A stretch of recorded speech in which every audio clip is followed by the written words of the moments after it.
ஏன் இந்த நல்ல விஷயங்களை கடைபிடிக்க சொன்னாங்க அப்படின்னா, ஒரு காலத்துல உங்களுடைய பிரதி எடுக்கும் போது தவறான விஷயங்கள், தவறான நடத்தைகள்னால தவறான நோய்கள் இவையெல்லாம் இருந்ததுன்னா, உங்களுடைய நல்ல எண்ணங்களை வளர்த்துக்க வளர்த்துக்க வளர்த்துக்க வளர்த்துக்க இப்ப நம்ம அப்படியே ஒரு வார்த்தை சொன்னோம், இந்த பக்தி மார்க்கத்துலதான் இந்த மாதிரி விஷயங்கள்லாம் இருக்கு.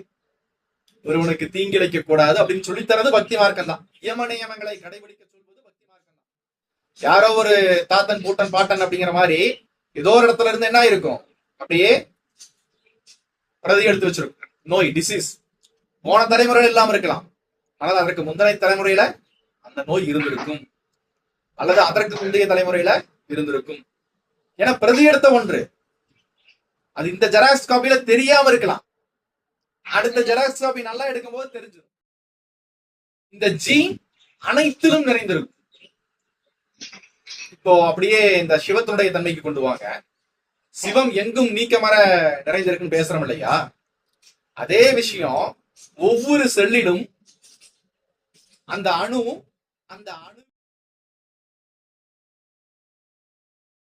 ஜீன் அப்படிங்கிற அந்த வார்த்தையில இருந்துதான் ஜீவன் அப்படிங்கிற வார்த்தை, இந்த ஜீன்ங்கிற வார்த்தையில இருந்துதான் ஜனனம் அப்படிங்கிற வார்த்தை.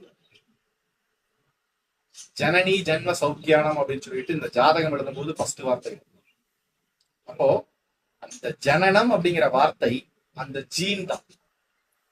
ஏன்னா ஜீனுடைய வேலையே என்னன்னா, ஃபர்ஸ்ட் விஷயம் புரோட்டீனை கிரியேட் பண்றதுன்னு சொல்லுவோம், இரண்டாவது விஷயம் பிரதி எடுக்கிறதுன்னு சொல்லுவோம். ஆனால் ஃபர்ஸ்ட் விஷயமே பிரதி எடுக்கிறது தான். உங்களுடைய ஒட்டுமொத்த தன்மையையும் அது அப்படியே பிரதி எடுக்கும். தென் இந்த ஜீன் அனைத்திலும் நிறைந்திருக்கும். இப்போ அப்படியே இந்த சிவத்தினுடைய தன்மைக்கு கொண்டு வாங்க. சிவம் எங்கும் நீக்கமர நிறைந்திருக்குன்னு பேசுறோம் இல்லையா, அதே விஷயம் ஒவ்வொரு செல்லிலும் அந்த அணுவினுடைய உட்கரு பகுதியில இந்த ஜீன் இருக்கும். இந்த ஜீனை அடிப்படையாக வைத்துத்தான், ஏன்னா ஒரு முடிய புடுங்கினா கூட நம்மளால என்ன பண்ண முடியாது, மரபணு சோதனையில இது யாருடையது அப்படிங்கிற விஷயத்தை முழுமையா ஒரு முழு படத்தை கூட அவங்களால வரைய முடியும், சொல்ல போறதுனால. அப்படி ஒரு முடியில கூட நான் சொல்றேன், ஒரு முடியில நம்ம திருமூலர் சொல்ற மாதிரி எத்தனை கூறிட்டாலும் சரி, ஒரு முடியில எத்தனை கூறிட்டாலும் அதனை ஆராய்ச்சிக்குட்படுத்தும் போது அந்த ஜீன் வெளிப்படும். அப்படி உடம்பில் உள்ள ஒவ்வொரு செல்களிலுமே ஒவ்வொரு அணுக்களிலுமே என்ன ஆகுது, ஜீன் நிறைந்திருக்கு. இந்த ஜீனை தான் நம்ம என்ன சொல்றோம் அப்படின்னா நீக்கமர நிறைந்திருக்கக்கூடிய, ஏன்னா அதுதான் உங்களுடைய அந்த முடியாகட்டும் கண் கலராகட்டும். ஒரு தலைமுறையில ஒருவருடைய கண் நீல நிற கலர்ல இருக்குன்னு வச்சுக்கணும் ஒரு உதாரணத்துக்கு. அந்த ஜீன் பிரதி எடுக்கும் போது அது அப்படி எடுக்கும் போது இந்த பக்கம் ஒரு 23, இந்த பக்கம் ஒரு 23 சொல்லிட்டு 46 குரோமோசோம், அதாவது 23 ஜோடி குரோமோசோம் ஒரு தாயினிடத்தும் ஒரு தந்தையினிடத்தும் வரும்போது, அது தந்தையினுடைய இது பீட் பண்ணா தந்தையினுடைய தன்மை வெளிப்படும், தாயினுடைய இது பீட் பண்ணா தாயினுடைய தன்மை வெளிப்படும். இதையெல்லாம் தாண்டி இந்த ஜீன் பிரதி எடுத்துட்டே தான் வந்துட்டே இருக்கும். இந்த முதல் தலைமுறையில எடுத்த ஒன்று இரண்டாம் தலைமுறையில வராம இருக்கலாம், மூன்றாம் தலைமுறையில வராம இருக்கலாம், நான்காம் தலைமுறையில வராம இருக்கலாம். இப்படி ஒவ்வொரு தலைமுறைகள்ல வராம இருந்தால் கூட அது பிரதி எடுத்துட்டே வரும். 10ஆம் தலைமுறையில மீண்டும் அது பிரதிபலிக்கும்.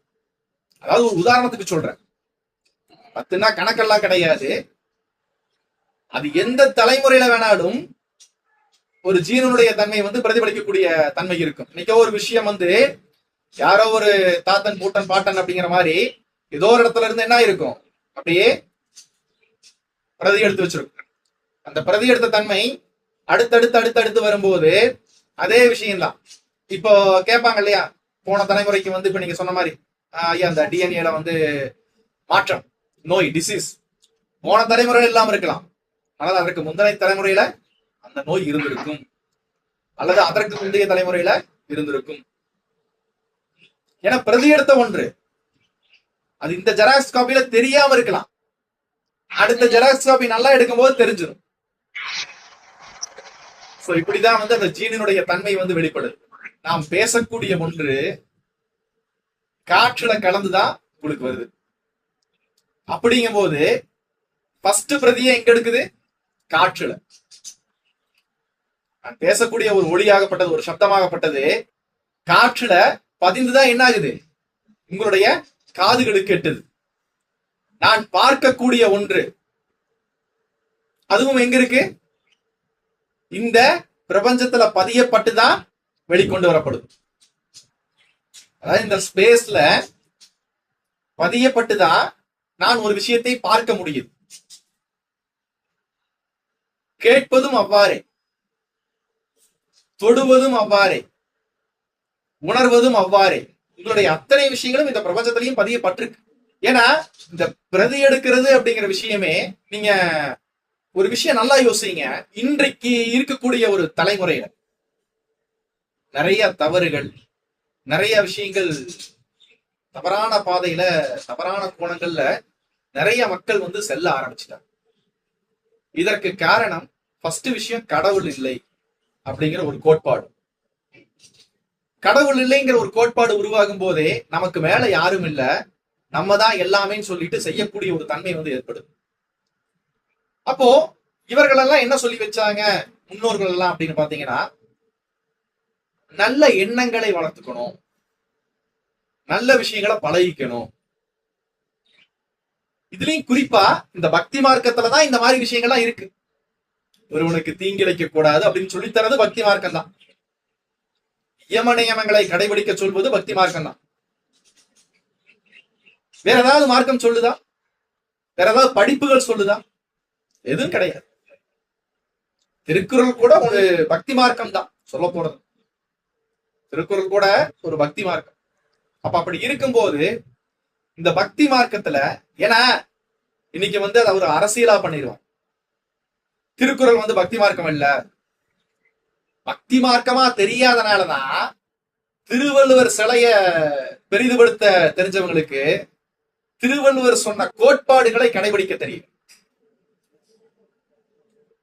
அது பக்தி மார்க்கமா பார்க்காதனால.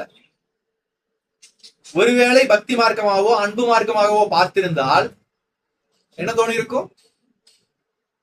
அதில் சொல்லக்கூடிய கொல்லாமை, அதில் சொல்லக்கூடிய மது, இவையெல்லாம் என்ன பண்ணிருக்கோம்? நம்ம கல் உண்ணாமை தடை பண்ணிருக்கோம். ஆனால் நம்ம என்ன பண்றோம்? அவருக்கு ஒரு சிலை மட்டும் வச்சிருக்கோம். இதையெல்லாம் ஏன் இந்த நல்ல விஷயங்களை கடைபிடிக்க சொன்னாங்க அப்படின்னா, ஒரு காலத்துல உங்களுடைய பிரதி எடுக்கும் போது தவறான விஷயங்கள், தவறான நடத்தைகள்னால தவறான நோய்கள் இவையெல்லாம் இருந்ததுன்னா, உங்களுடைய நல்ல எண்ணங்களை வளர்த்துக்க வளர்த்துக்க வளர்த்துக்க வளர்த்துக்க, இப்ப நம்ம அப்படியே ஒரு வார்த்தை சொன்னோம், தாயினுடைய ஜீனும் தந்தையினுடைய ஜீனும், அதாவது தாயினுடைய குரோமோசோம் தந்தையினுடைய குரோமோசோம் எது பீட் பண்ணுதோ அதனுடைய தன்மையை வெளிப்படுத்தும் சொல்லி சொன்னோமா? அதே போல்தான் சில விஷயத்தினால ஏற்படக்கூடிய அது டிசீஸ் ஆகட்டும், இல்ல வேற ஏதாவது பிரச்சனையாகட்டும், இவை எல்லாமே நல்ல எண்ணங்களை கடைபிடிப்பதால் கொஞ்சம் கொஞ்சமாக கொஞ்சம் கொஞ்சமாக சேர்ந்து சேர்ந்து சேர்ந்து ஒரு நாள் நல்ல எண்ணத்திற்காகவே விதைக்கப்படும். ஜீன்ல பதியப்படுது இல்லையா? அதுவும் ஒரு ரெக்கார்டு தானே. அதுவும் ஒரு ரெக்கார்டு தான் இல்லையா? அந்த ரெக்கார்டு வந்து பதியப்பட்டு பதியப்பட்டு பதியப்பட்டு நல்ல எண்ணங்கள் உருவாகும் போது நாளையினுடைய தலைமுறை நல்ல எண்ணங்களோடு விளையும்.